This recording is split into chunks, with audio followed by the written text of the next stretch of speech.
রাধে রাধে, জয় শ্রীকৃষ্ণা। তো একাদশী কবে পড়েছে? 29 তারিখ বৃহস্পতিবার নাকি 30 তারিখ শুক্রবার? কবে পড়েছে অন্নদা একাদশী ব্রত? জন্মাষ্টমী ব্রতর পর ভাদ্র মাসের কৃষ্ণপক্ষের একাদশী অন্নদা একাদশী ব্রত কবে পালন করতে হবে? 29 তারিখ নাকি 30 তারিখ? তো চলুন আজ আমরা জানবো অন্নদা একাদশী ব্রত কবে পালন করতে হবে এবং জানবো ব্রত মাহাত্ম্য, পরদিন পালনের সময়সূচি জানবো এবং পালনের সময়সূচি জানবো, একাদশী ব্রত পালনের সময়সূচি জানবো। তো চলুন জেনে নিই। তো কবে পালন করতে হবে অন্নদা একাদশী ব্রত, সেটা জানতে হলে আপনাদের একটি সচেতনভাবে শ্রবণ করতে হবে। কবে পড়েছে অন্নদা একাদশী ব্রত? কারণ ভারতের বেশিরভাগ প্রদেশে ব্রত পালন করতে হবে 30শে অগস্ট শুক্রবার, কিন্তু যারা কলকাতা সহ পশ্চিমবঙ্গ রয়েছেন, ভারতের পূর্বাংশে রয়েছেন, সেক্ষেত্রে 29 তারিখ বৃহস্পতিবার ব্রত পালন করতে হবে। কারণ ভারতের বেশিরভাগ স্থানে যেখানে 30 তারিখ ব্রত পালন করতে হবে সেখানে মহা দ্বাদশী যুক্ত রয়েছে, সেটি হচ্ছে পক্ষভর দিন মহা একাদশী। আবার যারা বাংলাদেশে রয়েছেন সেক্ষেত্রে ব্রত পালন করতে হবে 29শে অগস্ট বৃহস্পতিবার। আবার যারা আমেরিকা বা কানাডাতে রয়েছেন সেক্ষেত্রেও তাদের 29 তারিখ বৃহস্পতিবার ব্রত পালন করতে হবে। তবে কোন দিন কোন স্থানে ব্রত পালন করতে হবে সেটা আমরা জানব বিশুদ্ধ চান্দ্রপঞ্জিকার সিদ্ধান্ত অনুযায়ী। চলুন আমরা জেনে নিই 29শে অগস্ট বৃহস্পতিবার কোন কোন স্থানে ব্রত পালন করতে হবে। 29 তারিখ ব্রত পালন করতে হবে বাংলাদেশ, ভারতের পশ্চিমবঙ্গ, শিলং, মেঘালয়, গুয়াহাটি, আসাম, মণিপুর, মিজোরাম, সিকিম, আগরতলা থেকে ত্রিপুরা, নাগাল্যান্ড, অরুণাচল প্রদেশ, আন্দামান নিকোবর দ্বীপপুঞ্জ, ভুটান, মায়ানমার, ভারতের এই সকল স্থানে ব্রত পালন করতে হবে 29 অগস্ট বৃহস্পতিবার। এছাড়াও Malaysia, Singapore, Indonesia, Brunei, Thailand, Cambodia, Vietnam, Philippine, Taiwan, চীন, হংকং, মঙ্গোলিয়া, মধ্যপ্রাচ্যের দুবাই, আরব আমিরাত, সৌদি আরব, Bahrain, Kuwait, Qatar, Jordan, Lebanon, Cyprus, Russia, London, Italy, France সহ ইউরোপের সকল দেশে, আফ্রিকার সকল দেশে, আমেরিকা, কানাডা, ব্রাজিল সহ উত্তর আমেরিকা ও দক্ষিণ আমেরিকা মহাদেশের সকল দেশে ব্রত পালন করতে হবে 29 অগস্ট বৃহস্পতিবার। আর যে সকল স্থানে 30 অগস্ট শুক্রবার ব্রত পালন করতে হবে সেই দেশগুলি হলো ভারতের দিল্লি, উত্তরপ্রদেশ, মধ্যপ্রদেশ, বৃন্দাবন, মুম্বাই, পুনে, মহারাষ্ট্র, চেন্নাই, তামিলনাড়ু, ভুবনেশ্বর, উড়িষ্যা, বিহার, ঝাড়খণ্ড, ছত্তিশগড়, ব্যাঙ্গালোর, কর্ণাটক, হায়দ্রাবাদ, তেলেঙ্গানা, গুজরাট, রাজস্থান, পাঞ্জাব, কেরালা, হরিয়ানা, গোয়া, বিশাখাপত্তনম, অন্ধ্রপ্রদেশ, হিমাচল প্রদেশ, উত্তরাখণ্ড, জম্মু কাশ্মীর, নেপাল, শ্রীলঙ্কা, মালদ্বীপ, পাকিস্তান, জাপান, দক্ষিণ কোরিয়া, ওমান, অস্ট্রেলিয়া, নিউজিল্যান্ড, এই সকল স্থানে ব্রত পালন করতে হবে 30 অগস্ট শুক্রবার। কারণ এই সকল স্থানগুলোতে হচ্ছে পক্ষভর দিন মহা দ্বাদশী ব্রত। তো আমরা জেনে গেলাম কোন স্থানে কোন দিন ব্রত পালন করতে হবে। তো আমরা জেনে গেলাম কোন দিন কোন স্থানে একাদশী ব্রত পালন করতে হবে। আপনি যে যে স্থানে আছেন সেই স্থানে সঠিক সময় নিয়ম মেনে একাদশী ব্রত সঠিকভাবে পালন করবেন। যদি আপনি পশ্চিমবঙ্গে থেকে থাকেন সেক্ষেত্রে আপনি 29 তারিখ বৃহস্পতিবার ব্রত পালন করবেন। আর যদি আপনি দিল্লি, বৃন্দাবন বা ব্যাঙ্গালোরে অবস্থান করেন সেক্ষেত্রে 30 তারিখ শুক্রবার একাদশী ব্রত পালন করবেন। তো আপনারা সঠিকভাবে সঠিক দিনে সঠিক নিয়ম মেনে একাদশী ব্রত পালন করবেন। একাদশী পালনের দিন আপনারা সকল রকমের পঞ্চ রবি শস্য বর্জন করবেন, যেমন হচ্ছে আটা, ময়দা, সুজি বা কোনো রকম ছোলা, মটর, ডাল জাতীয় এরকম জিনিস খাওয়া যাবে না। এছাড়া একাদশীতে শ্যামা চাল, ওটস, বাজরা, চিয়া সিড, ডালিয়া এগুলো খাওয়া যাবে না। তো আপনারা যদি আমিষ হয়ে থাকেন সেক্ষেত্রে একাদশীর আগের দিন আমিষ আহার বর্জন করবেন, নিরামিষ আহার করবেন। একাদশীর দিন তো নিরামিষই থাকবে, ফল মিষ্টি। একাদশীর পর দিনও নিরামিষ আহার গ্রহণ করবেন বা ভগবানের প্রসাদ গ্রহণ করবেন। আর একাদশীর আগের দিন 11টা থেকে রাতে 11টা থেকে 11:30টার মধ্যে অন্ন সেবা করে দন্তমাজন করে নেবেন অবশ্যই। একাদশীতে যাদের পক্ষে নির্জলা, একদম নির্জলা থাকা সম্ভব, তারা একেবারে নির্জলা উপবাস রাখতে পারেন, সেটি অতি উত্তম। যদি আপনি মনে করেন যে জল ছাড়া আপনি একাদশী করতে পারবেন না, সেক্ষেত্রে আপনি জল গ্রহণ করতে পারেন।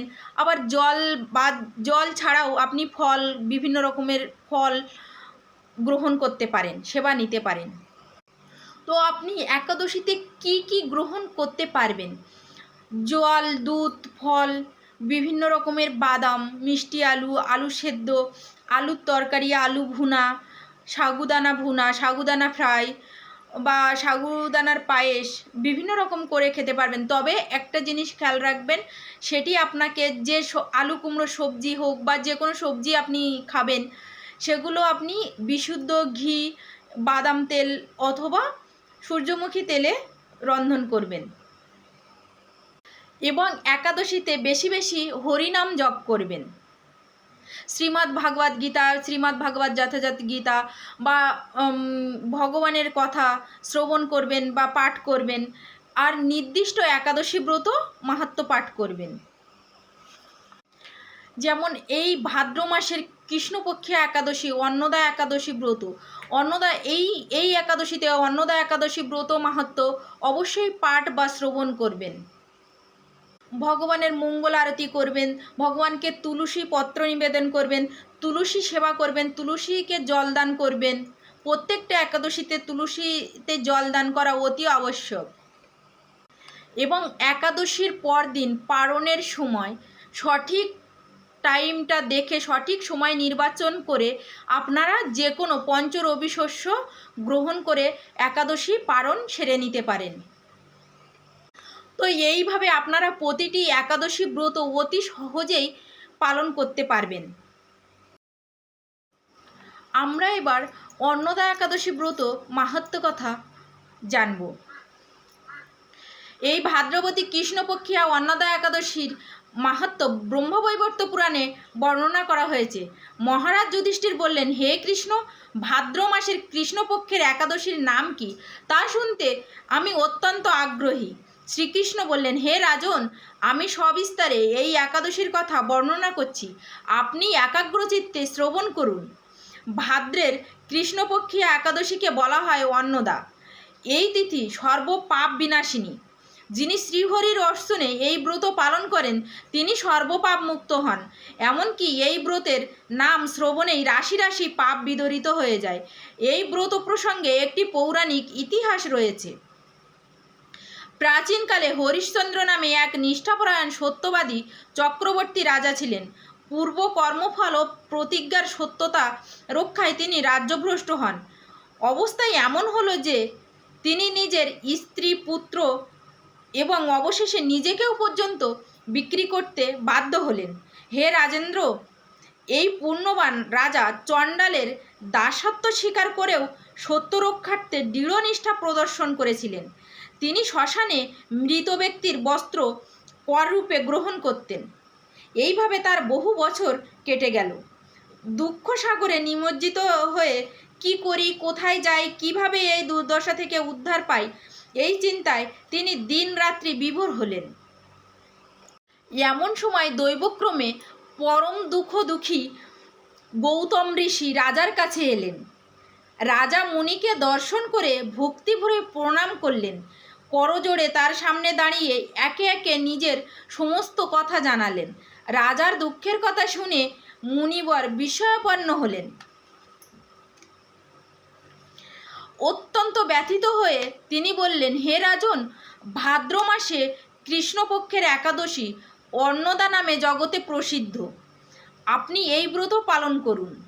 এই ব্রত প্রভাবে আপনার সমস্ত পাপের বিনাশ হবে। আপনার ভাগ্যবশত আগামী 7 দিন পরেই এই তিথির আবির্ভাব হবে। ওই দিন উপবাস থেকে রাত্রি জাগরণ করবেন। এইভাবে ব্রত উদযাপনে আপনার সমস্ত পাপ ক্ষয় হবে। হে রাজন, আপনার পুণ্য প্রভাবে আমি এখানে এসেছি জানবেন। এই কথা বলে গৌতম মুনি অন্তর্হিত হলেন। ঋষিবরের উপদেশ মতো তিনি শ্রদ্ধা সহকারে সেই ব্রত পালন করলেন। তার ফলে তার সমস্ত পাপ দূর হলো। হে মহারাজ, এই ব্রতের প্রভাব শ্রবণ করুন।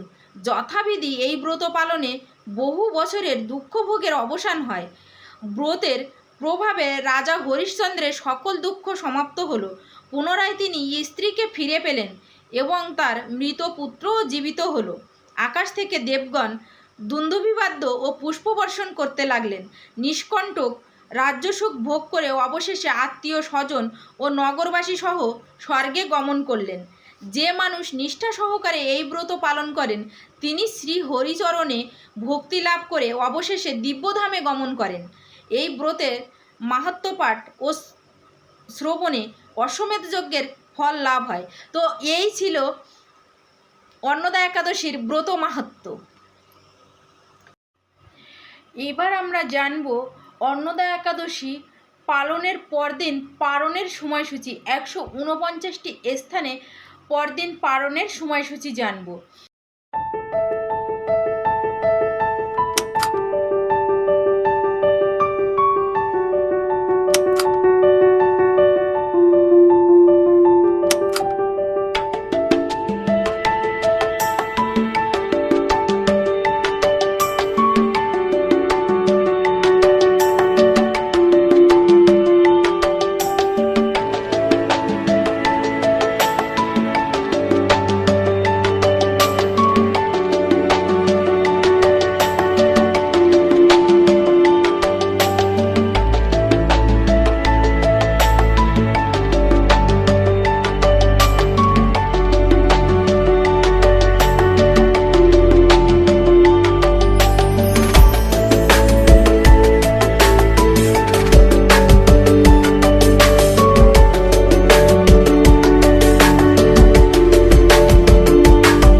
কেমন লাগলো ভিডিওটি অবশ্যই আমাকে কমেন্টে জানাতে ভুলবেন না। যদি ভালো লাগে আমার ছোট্ট চ্যানেলটিকে সাবস্ক্রাইব করে আমার পাশে থাকবেন। রাধে রাধে।